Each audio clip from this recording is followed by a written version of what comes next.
tous et bienvenue dans l'émission Businesswoman. Maternité et entrepreneuriat, duo gagnant ou perdant, c'est ce que nous allons voir avec nos deux invités aujourd'hui. Avec moi sur le plateau, Charline Goutal-Redrado, fondatrice de Naya Paris, bonjour. Bonjour. À votre droite, Julie Belaïch, fondatrice de la société Les Petits Boss, bonjour. Bonjour. Alors, vous ne les connaissez pas, eh bien, je vous propose une bio éclair. On a scrollé votre compte Instagram. Alors, ça donne quoi? La réponse en image.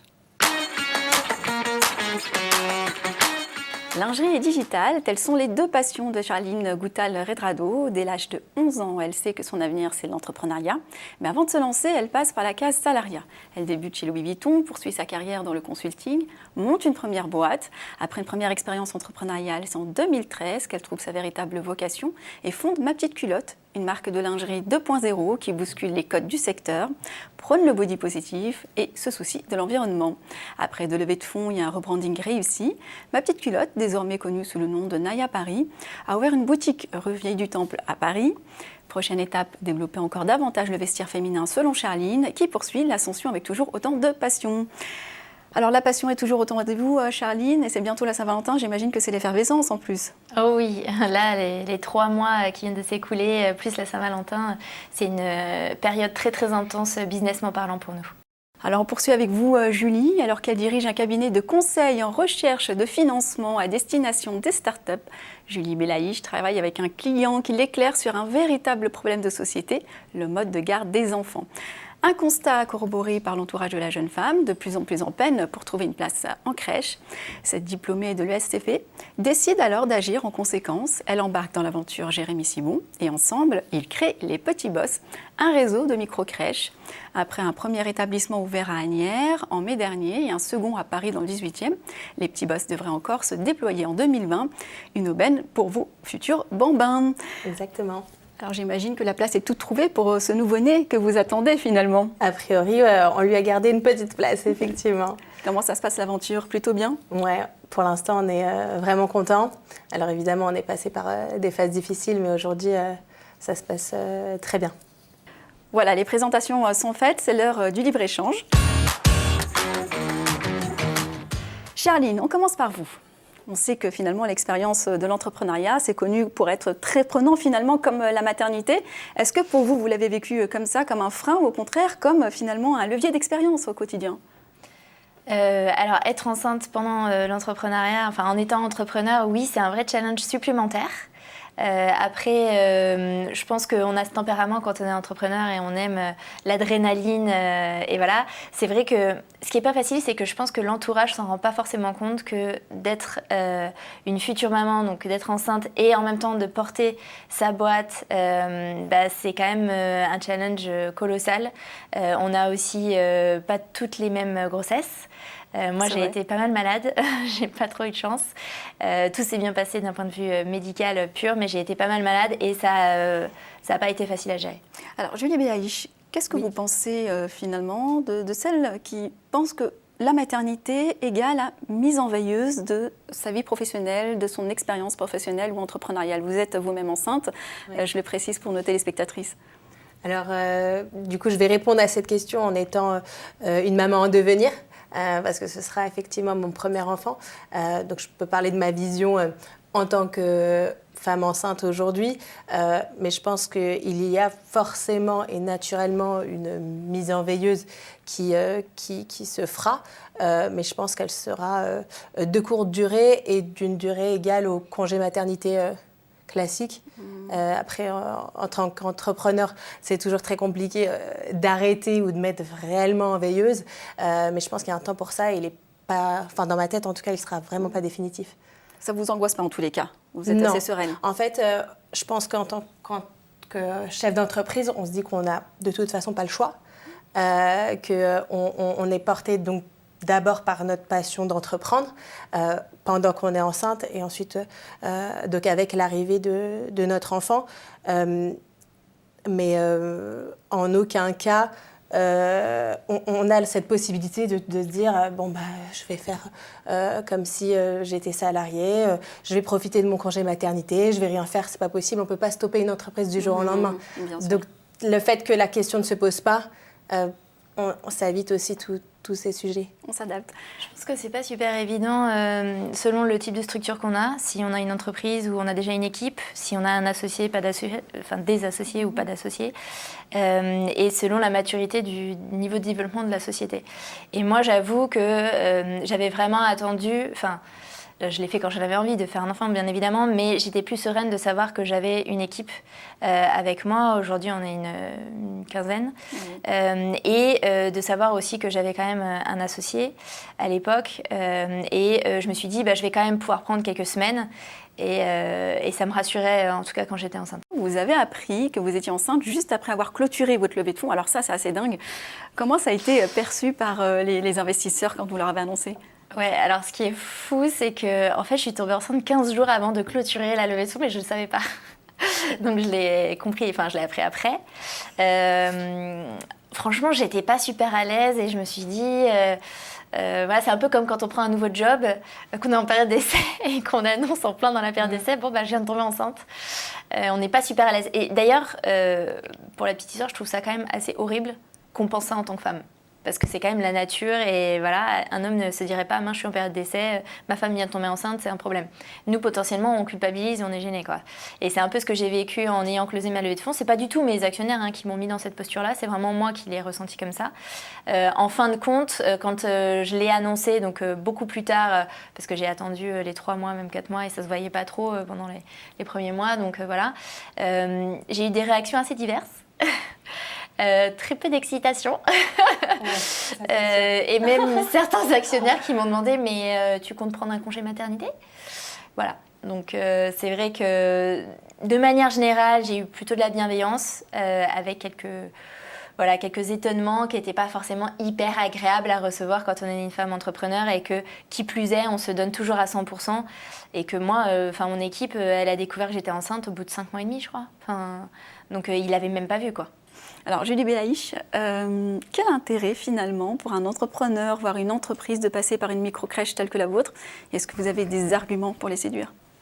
Bien sûr. Alors, ce qu'il faut comprendre dans le contexte actuel des modes de garde, donc dans la petite enfance, c'est qu'il y a beaucoup plus d'enfants de moins de 3 ans que de places en crèche, d'assistantes maternelles ou en tout cas de professionnels de la petite enfance pour garder ces enfants.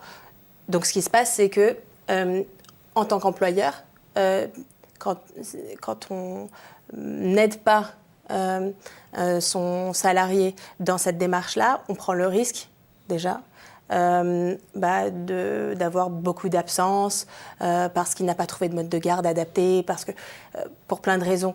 Donc, du coup, aller dans cette démarche-là d'aider, et c'est une aide, on parle d'une aide financière, son salarié à trouver une place en crèche.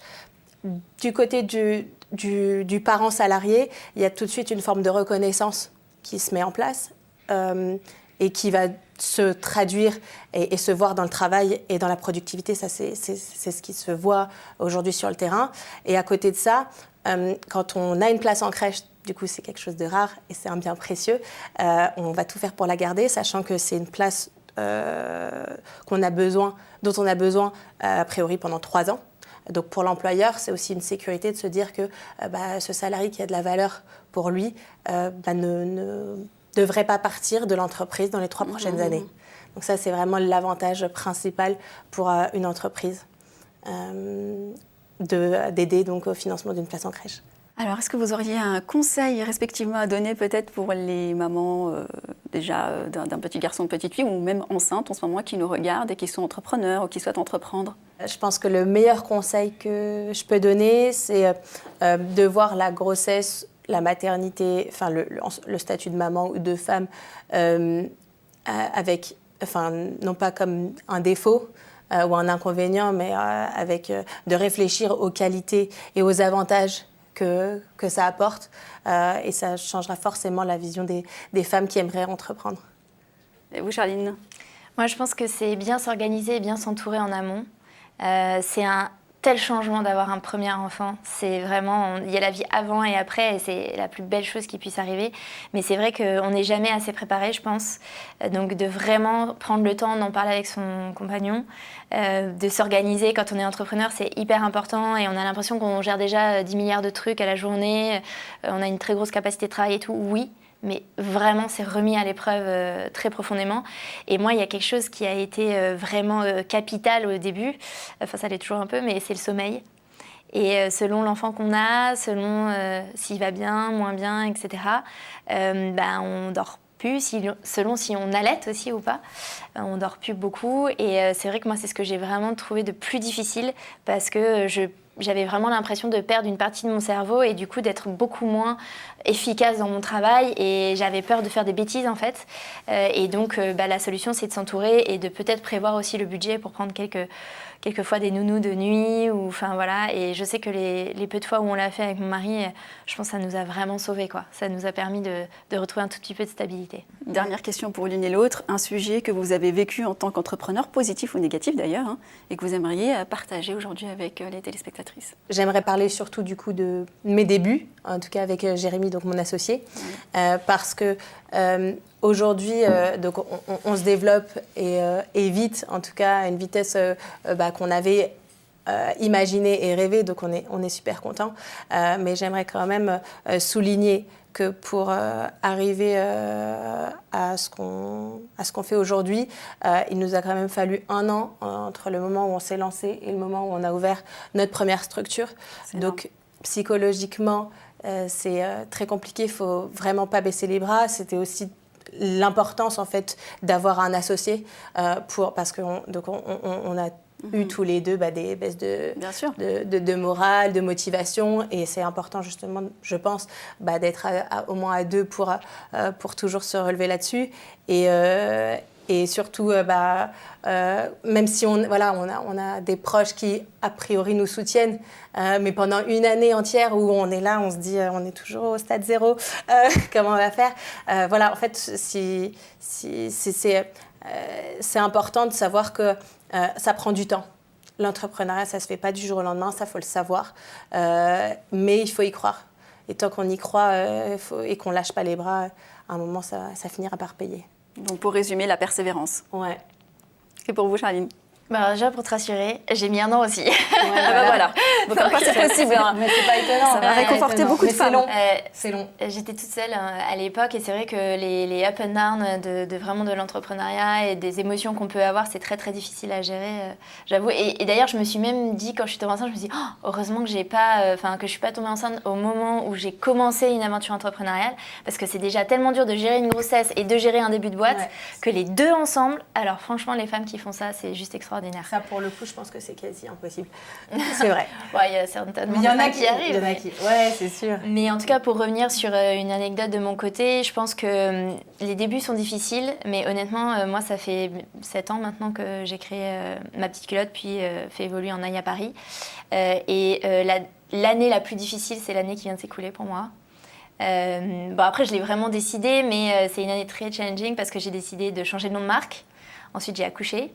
J'ai ouvert une première boutique assez énorme, donc rue Via du Temple, comme vous le disiez, à Paris. Ensuite, j'ai mon associé qui a décidé de partir très rapidement après que j'ai accouché. C'était une très, très, très grosse épreuve.